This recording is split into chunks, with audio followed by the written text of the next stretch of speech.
Face film crew. His personality, well, sometimes he's so laid back, he's almost horizontal. He's kind, isn't he? Harry's thoughtful.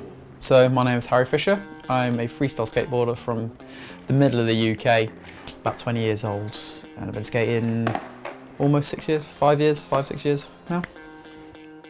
Hobbies kind of rule my life.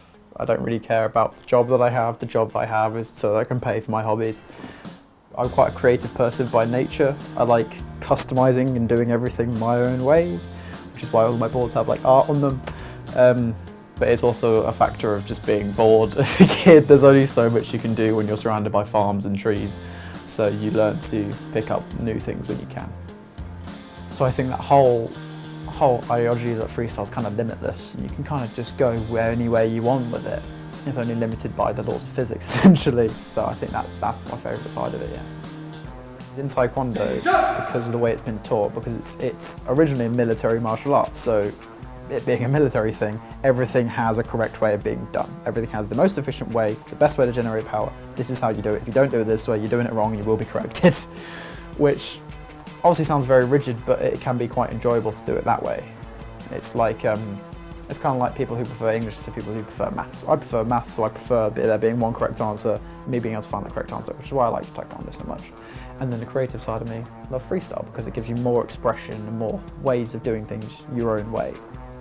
I'm very bad at staying still and doing nothing. I'm really bad at relaxing and just sitting and doing nothing. I have to be busy. I've been doing Taekwondo about 10 years and I was at my second degree black belt, so I'd had my second black belt. And it got to the point when you're a black belt, you learn things a lot slower. This is a much bigger gap, so you have loads more time to learn your stuff. So you kind of get a break in progression. So picking up freestyle and picking up skateboarding gave me that kind of rush of being like, oh, I've got something new, I've got something new, I've got something new every time I went out. Which is why I love it so much now, because even if I've had a terrible session, I'll be walking home like, oh, I hated that. And then I think back on it, I was like, well, I kind of learned how to do that a little bit better. If I didn't live in the middle of nowhere, I don't think I'd freestyle, or at least I wouldn't have found it as quickly, because being secluded and away from everything means all our road services are crap. We don't have any kind of like stuff for me to skate, there's no obstacles. So I was just given a slab of concrete and I was like, you know what, make the most of it. So I learned to freestyle from it. So I think my environment I think it's true for everyone, your environment sculpts how you skate and what kind of person you are in general. It might be a bit contradictory for the fact that, like, I'll say like competitions, I love being centre of attention, and growing up in the middle of nowhere, I think there might have been the reason I like being in the spotlight is because I didn't have it as much when I was younger. But it's not to say that like people didn't notice me, but at school everything I was quite quiet. I kind of kept to myself. I didn't want to be popular. I had good friends. I had the people that I wanted to be friends with. I was friends with, but I not really the centre of attention.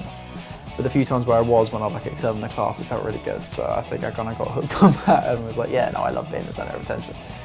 So yeah, when I'm doing stuff like that, yeah, it's great. I don't really feel nervous anymore. The feeling of actually being out on stage, you compete, and there's nothing else like it in skateboarding. You have the whole crowd, you have everybody watching you. And instead of it being on Instagram and them watching you, but also you're not doing it live, it's a whole other ballpark. But it's electric, I love it. Paderborn this year was insane. I didn't expect it at all. So the first win that I've ever had in a freestyle competition, and I imagine it'll be the only one I have for a long time. But yeah, that was amazing. I always get nervous waiting for results. Regardless of how I think I've skated, I get butterflies. It happens in any kind of competition, in Taekwondo competitions, in this kind of competitions. And then they got to just me and Andre at the top. I was like, this is mad. I can't believe I've come second. And then they called Andre. I was like, and I just kind of sunk. I was like, this is insane. And my reaction was posted kind of everywhere. It was just me just screaming. And it was exactly how I felt inside. It was unbelievable to win.